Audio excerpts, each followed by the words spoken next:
para esses problemas. Agradeço ao FOP, ao Pós-Vecil, Pós-Vit da Pali, a CAPES, a FAPEMIG, CNPq, que fornece minha bolsa, a Associação Latino-Americana Revista Arte e Filosofia, Editora Dialética, Editora Liberar, João de Matos e o Daniel, que Move Movies, que estão fazendo página, convidados, aos ouvintes, aos comunicadores e comunicadoras que enviaram respostas, também, né, especialmente aos colegas organizadores que passaram aí por toda essa aventura comigo, Georg Otter, que não pode estar presente por participação online. Um abraço aí, Georg. Aranha, aqui do Foto, Tony Orlando, pós-vit da UFMG. Georg também, pós-vit da UFMG. Ondas, evento cultural e lançamento de livros. Muito por isso. Agora vamos começar com a referência fácil, pura, né? Obrigado.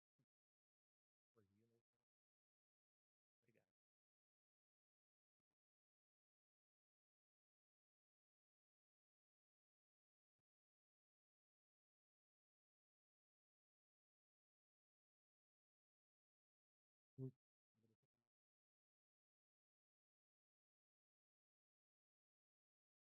uma honra para mim estar aqui. É,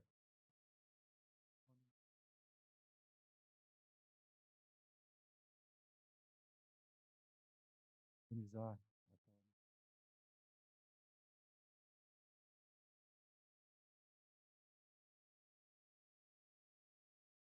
atualizar o.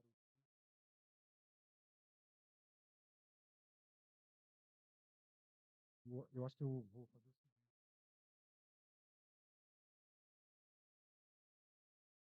Tentar resumir.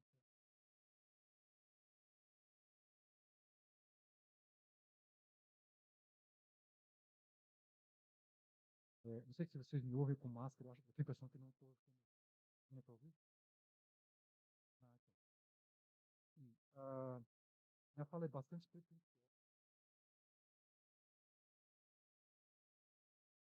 Alto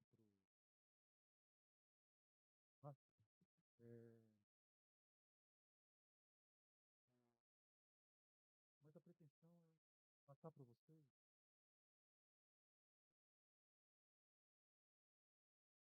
da Pola, né?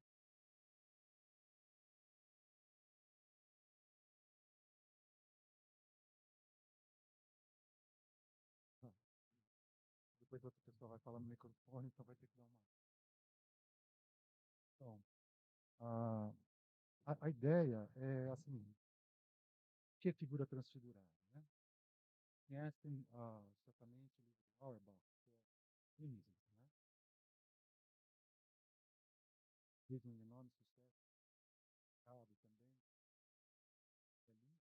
Mas ele, para alguns comentários desse livro, expõe a ideia de figura. Outro livrinho, né? Humberto Caroni comenta, né? A importância da noção de figura para a concepção de mim. Então, o que acontece ali? Como vocês sabem, uma espécie de porta para o Auerbach é a ideia, o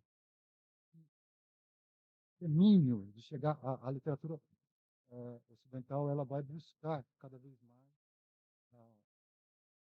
eliminar, digamos assim, a realidade para ser representada, né, dar vestes na literatura. Isso não foi possível, começa a ser possível só com o feminismo, porque na verdade nós temos lá o que? Né, que eles são elevados na Grécia. A elevação não permite a construção, essa construção real na literatura. Sabe? O que acontece é que nesse sistema, né, O Dante,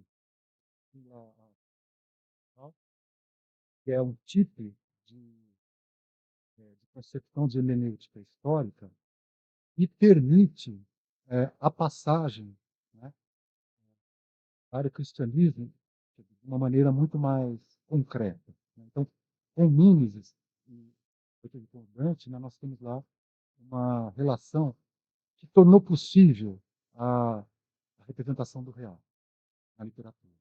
Não vou explicar detalhadamente, tecnicamente, o que figura no Dante, né? Mas o que tem lá? Né? O que é fundamental para o Auerbach? São duas coisas. Essa hermenêutica histórica da relação figural, figura e preenchimento. Né? Então, você tem Adão e Cristo, por exemplo, né? E você tem a outra coisa que é fundamental, que é o sermon humilis, que é o discurso humilde, rebaixado. Tá? Então, são esses dois elementos que me interessam na estruturação do pensamento do Auerbach, literário, que foram fundamentais para a discussão literária no século passado. Né? Ocorre que no Auerbach, o, essa tipologia figural, ela acontece no seu momento supremo, no Dante, e depois entra em declínio. A Renascença não tem mais a relação figural. Né? Isto é o meu trabalho, né, que eu venho tentando reconstruir para vocês, é pretensioso, como eu disse, é que, na verdade, no romantismo, você tem uma adoção da profecia figural nessa com Rama. Em Rama, você já tem todos os elementos da profecia figural, ele sabe quando ele vai para Londres, lá ele tem uma crise muito profunda, começa a estudar a Bíblia, e ele vê que tem a profecia figural.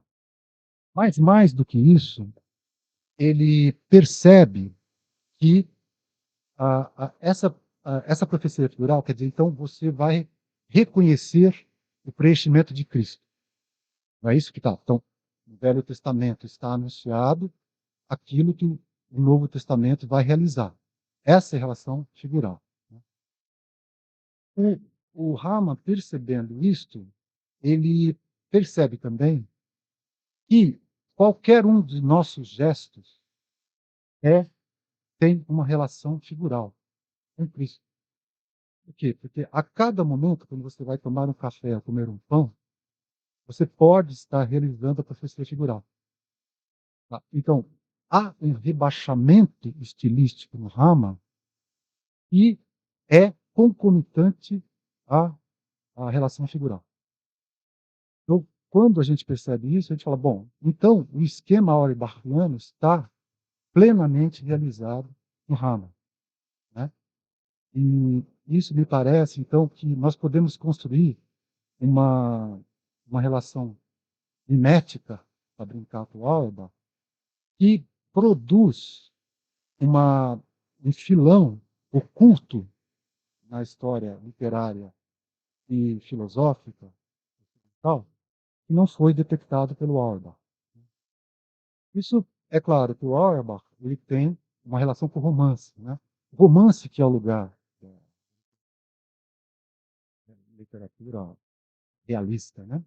Agora, se nós formos olhar para esse outro filão, nós temos umas coisas curiosas, que bom, não dá para, seria legal ter o esqueminha, né? Não sei se dá para projetar, mas é, é, é, um roteiro possível que a gente pode fazer é, então, tomar o Rama como ponto de partida, porque é ali que tem a profecia figural. Existe a ideia da carne também. O indivíduo, né? Ele encarna na sua carne essa profecia figural. Então, tem uma relação também com a figuração cristã de Cristo. Né? Cada um de nós teria também esta vivência encarnada. Tá? O segundo momento seria o Herder. Né? O Herder aparece claramente também a figura de Cristo como o segundo Adão.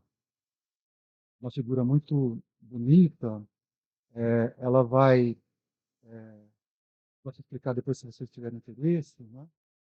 E o Herder é fundamental também, não precisa, pessoal, deixa vou falando. Então, o Herder também, essa relação figural aparece no Schelling, tá? Se vocês quiserem, depois a gente pode trabalhar um pouquinho com o Schelling.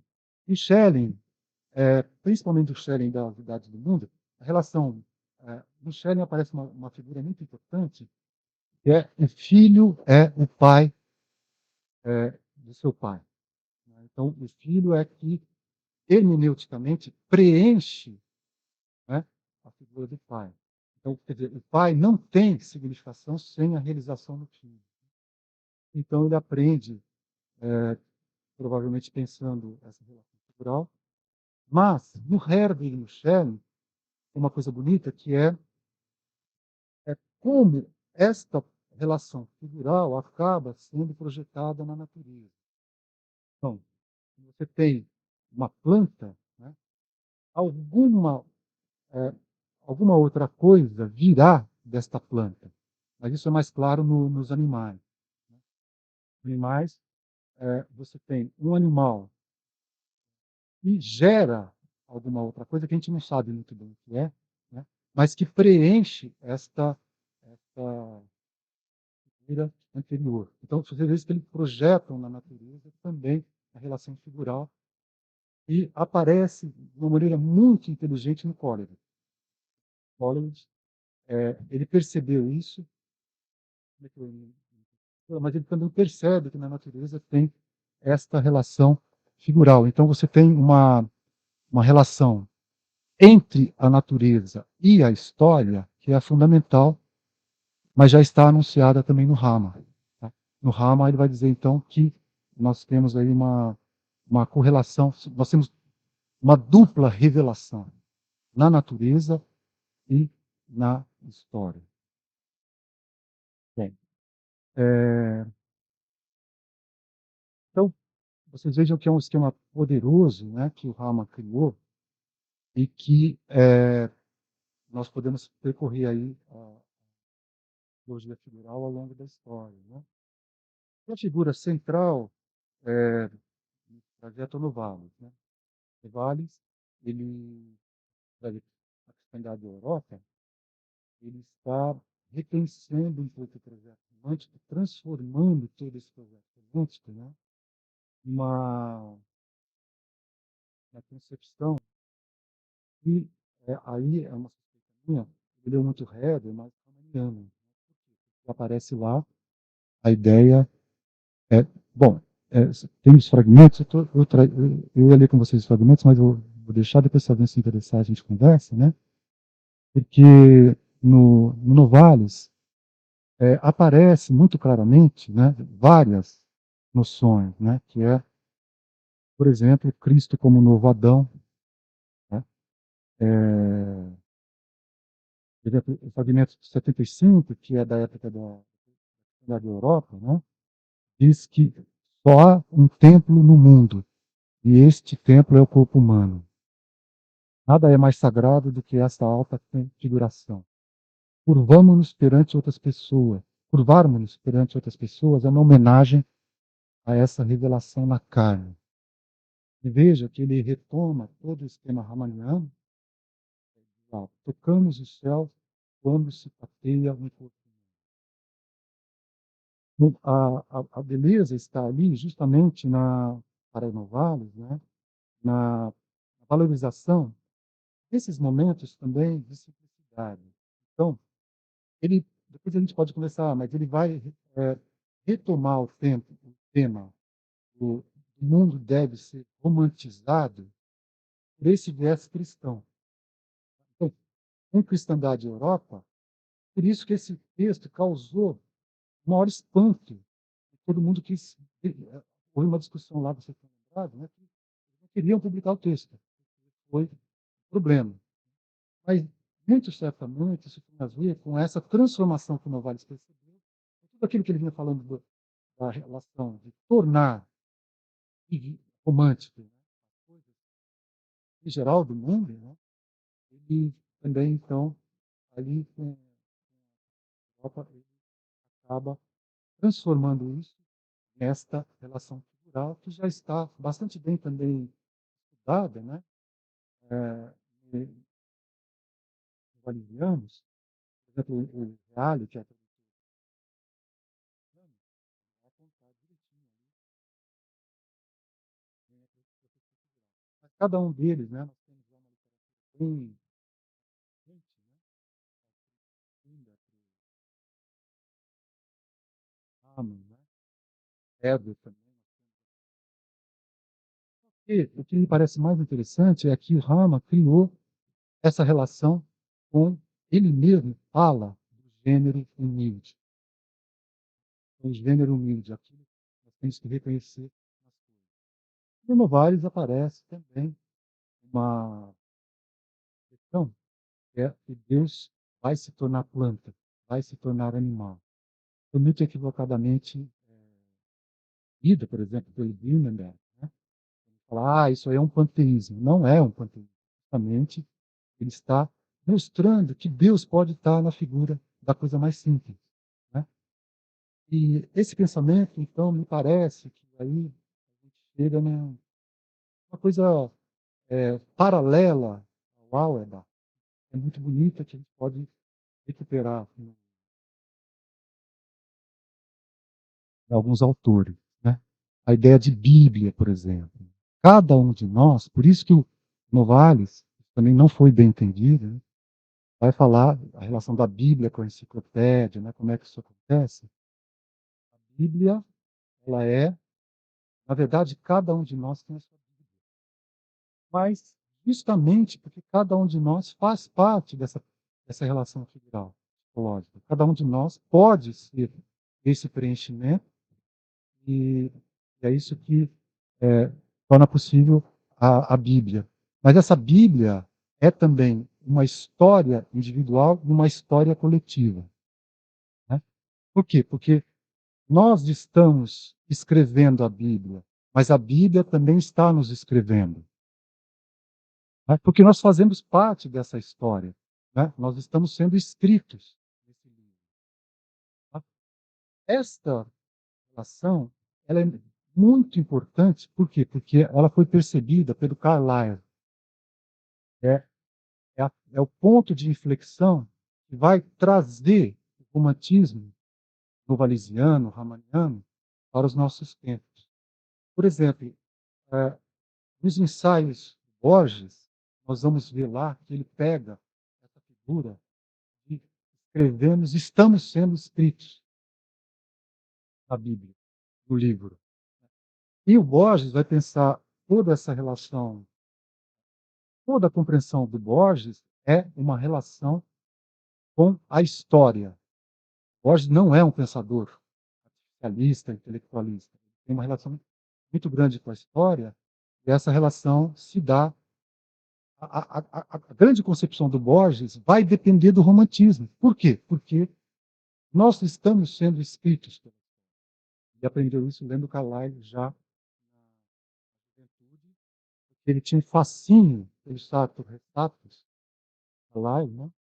Que é justamente a ideia de uma recostura. Né? Esse, né? O alfaiate recosturado, remendado. Por quê? Porque você pega as fontes da história e você se costura. E essa é uma imagem muito importante, o Carlyle conhecia tudo, né? Ele conhecia muito bem o Rama. Essa é uma imagem que aparece nas memoráveis socráticas. Sócrates é uma figura que nós temos que retomar a figura de Sócrates, né? Nas memoráveis. Então, ao retomar, tem muita coisa interessante, que é uma das figuras que aparece, que é a tal do Quento, que é uma figura retórica, que é, você tem, é, latim, né, você tem que remendar as suas referências.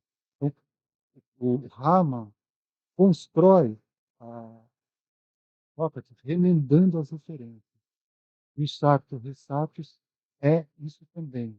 Então, a figura de Sarto Ressatos é, na verdade, um obscuro, um indivíduo, né, saído da província Teufelsdorf, né, saído da província que, na verdade, realiza. É, bom, tem muita coisa para falar, acho que eu já falei demais, mas seria interessante, por exemplo, a gente analisar o papel do Carlyle Teufelsdorf. Teufelsdorf, ele é uma figura muito próxima do Chiffonnier de Baudelaire. E daria para discutir, por exemplo, o Baudelaire, ele tinha um apreço pelo Carlyle, que é muito grande, então a gente pode repensar a figura do heroísmo simples de Baudelaire a partir de Carlyle e também das fontes românticas. Né? Tem ali o supernaturalismo, tem muita coisa. Mas era só para vocês terem uma ideia geral, né? Depois, se vocês quiserem, a gente pode falar do Baudelaire, porque no Baudelaire, o próprio Walter Benjamin percebe a figura da repetição. Tá?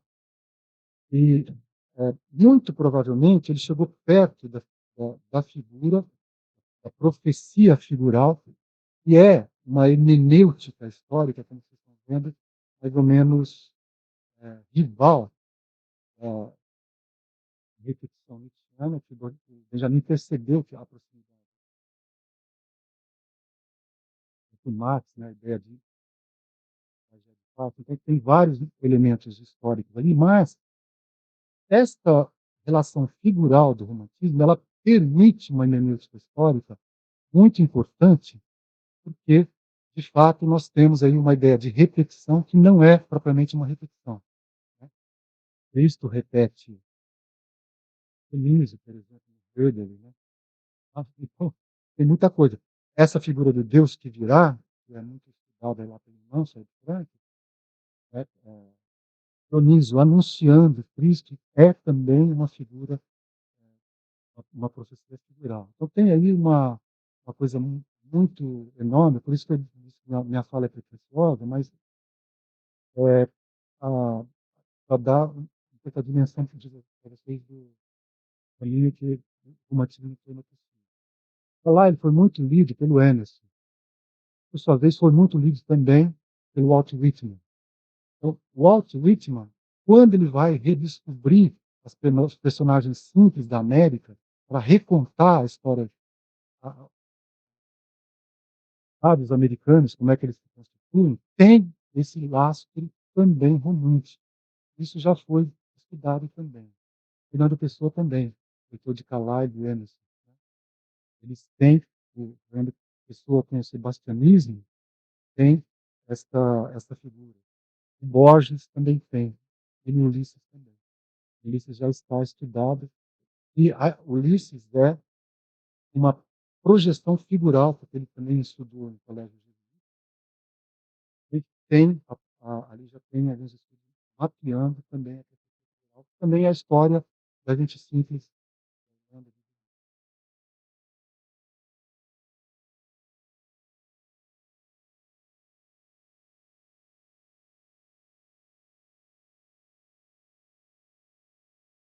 Muito apressado, mas acho que era para dar uma ideia aqui.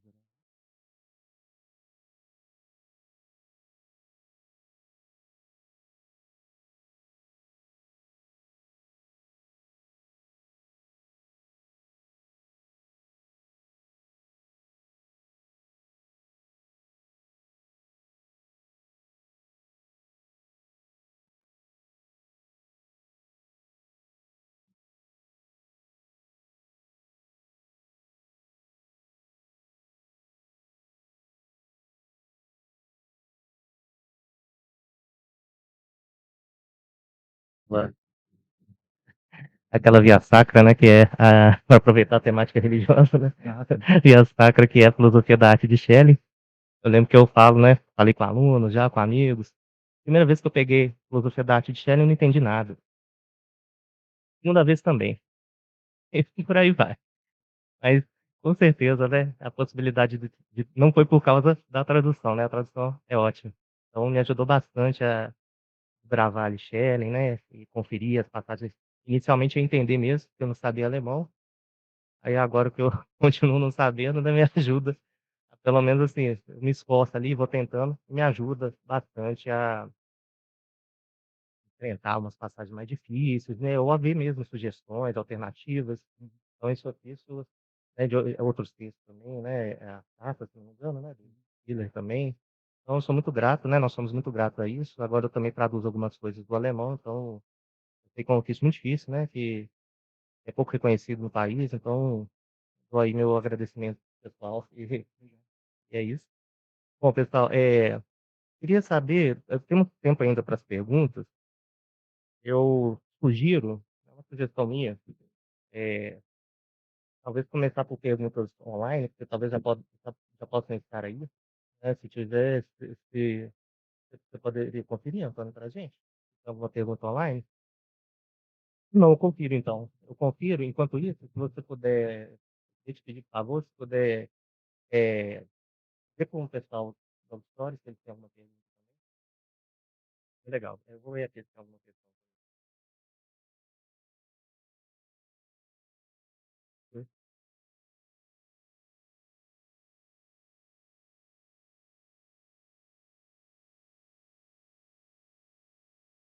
Se apresenta.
Sim, dá para ouvir? Ah, é para.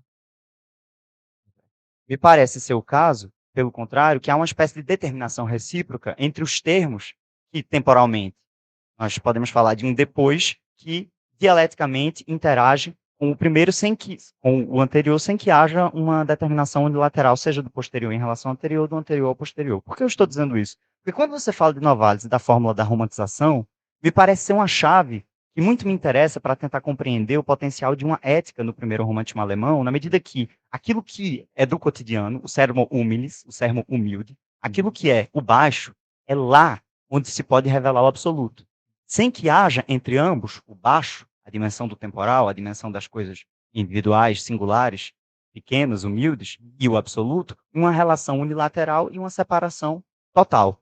Daí, portanto, eu ter falado numa possível unificação da dimensão epistemológica, na medida em que lá há um tipo de conhecimento, não um conhecimento conceitual, juiz determinante a Lacan, mas há um conhecimento estético. Há também, entretanto, um potencial ético, na medida em que aquilo que é radicalmente singular se oferece como meio de acesso epistêmico ao absoluto, e há, portanto, também uma dimensão ontológica, na medida em que nós estamos falando de, primeiro, a dimensão temporal, a dimensão do eterno, no caso da figura bíblica, por exemplo, e, sobretudo, nós estamos falando, no caso da fórmula da romantização de Novalis, do acesso, através do radicalmente singular, ao absoluto. Então, a minha pergunta, ela é, desculpa a pergunta um pouco palestra, Não, não, tá ótimo. mas a minha Ajuda pergunta, para quem não conhece melhor. e a minha pergunta, como eu disse, é uma pergunta muito interessada, porque tem a ver e toca num ponto que para mim é fundamental no texto que no qual eu estou trabalhando agora, que é justamente tentar recuperar a noção de figura como uma maneira de pensar o acesso ao absoluto. Daí tudo isso que eu estou falando. Eu gostaria de saber como você pensa a possibilidade de uma atualização dentro da filosofia contemporânea para nós pensarmos, então, essa unificação do ético, do epistemológico, do ontológico, a partir do estético, através da noção de figura. Não sei se está clara a minha pergunta, mas...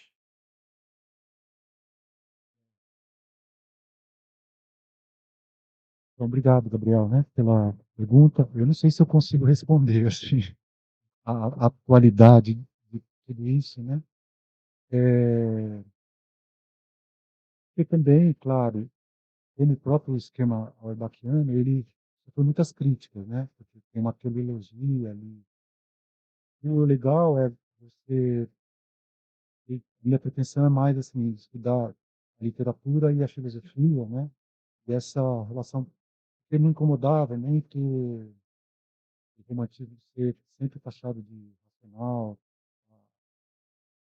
a filosofia da história hegeliana, marxista, era muito mais consistente, não me parece que seja. Quando a gente olha para esse percurso paralelo que nós temos no subterrâneo ali, gerou coisas muito impressionantes, né? Então, ela precisa, por exemplo, uma leitura de Benjamin, releitura de Baudelaire. Eu tenho a pretensão de dizer que Baudelaire do Benjamin tem alguma coisa complicada, que não é bem assim como e Fournier, por exemplo, né? A figura do catador das coisas na rua, o colecionista, que é importante.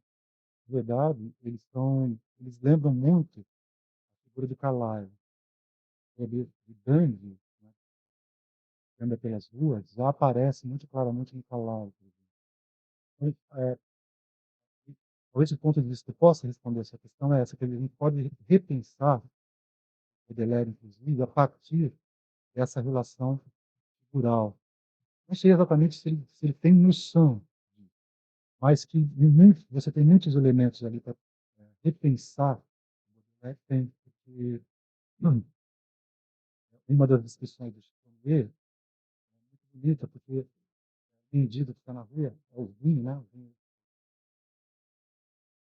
e esse indivíduo, ele vira Napoleão. Vira Napoleão. Então, quer dizer, é uma figura, ó, tem uma relação figural, porque ele procede, ele está comandando o exército na rua, né? Está embriagado e tal. E aí a roupa é como se se transformasse em Napoleão. Cuidado que o Benjamin não comenta isso. Não comenta. Por quê? Ele estava preocupado, provavelmente, com a concepção que a repetição pode ser uma farsa. Então, a gente pode estudar um pouco, reestudar o Baudelaire em viés não benjaminiano, que foi muito forte, e com alguma razão, mas eu não concordo em geral, porque é uma leitura que esta relação figural pode ser mais interessante, pode explicar melhor como acontece, por exemplo, com o Borges também. Borges aparece, por exemplo, quando ele, no livro que é fundamental para o Borges, que é o Evaristo Cabrera, uma hora que Borges ele comenta que o malandro de Buenos Aires, um Padrício, na verdade, é a atualização do Gaucho.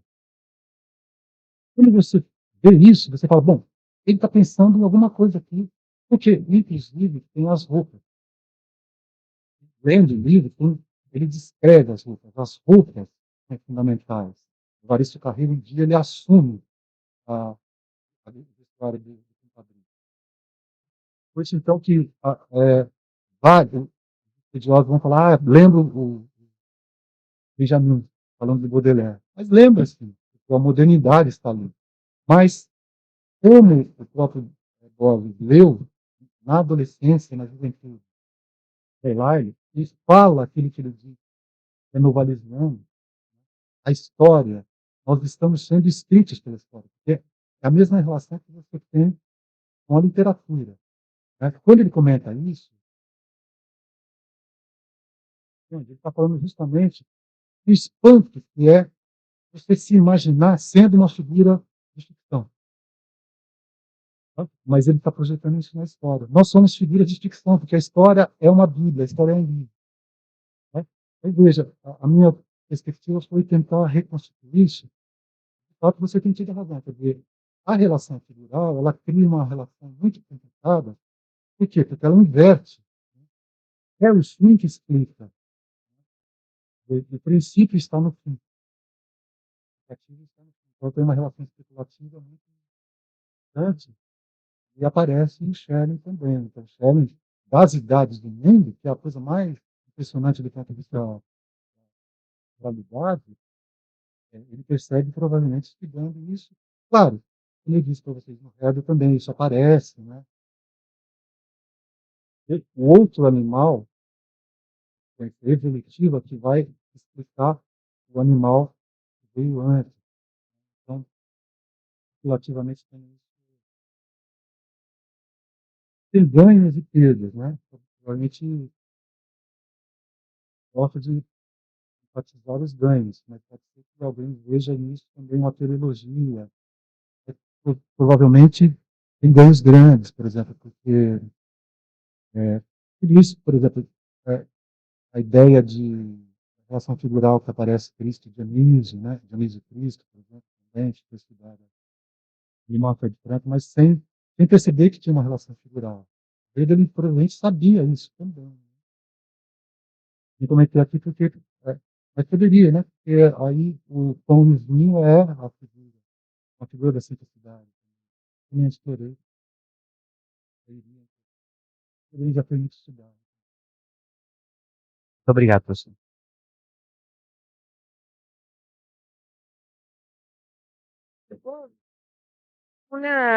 Algo muy en relación con esto. Muchas gracias. Mientras escuchaba la pregunta y la respuesta, una de las ideas que me habían surgido escuchando su presentación tan interesante y tan rica era la función que cumple también en Fichte, la figura de Cristo como ejemplo moral y como también una clave histórica para inspirar como ejemplo el progreso moral de la humanidad. Entonces, esta pregunta de la función ética y estética que tiene o que puede tener esa figura, se vuelve, también en Fichte, en los caracteres de la edad contemporánea y en otras obras también reaparece, no solo pero, por ejemplo, o los grandes héroes de la historia, que cumplen esa función de reactualizar permanentemente esa especie de ejemplo moral que puede funcionar como inspiración y a la vez como... ¿Algún comentario sobre eso? Gracias. Eu não conseguiria responder em espanhol. O porteño é muito pobre, né? Acho que a pergunta demandaria horas para responder, né?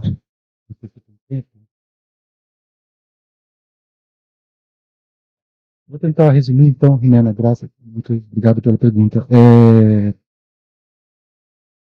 É bastante coisa para tentar te responder, né?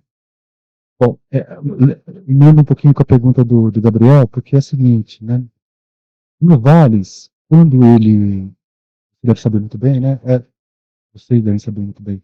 Quando ele pensa na figura do mundo deve ser romantizado, né? Ele, naquele momento bastante fichtiano, ele está pensando fichtianamente na transformação do eu no eu. Né? Não eu, como transformar um não eu em eu. Né? Então, como elevar, mas ao mesmo tempo difundir esse conhecimento, essa transformação. Então, você pode transformar aquilo que é um não eu em eu. Então, você está elevando, né? Dando uma dignidade transcendental ao que é banal, né? Para algo transcendentalizado. Né?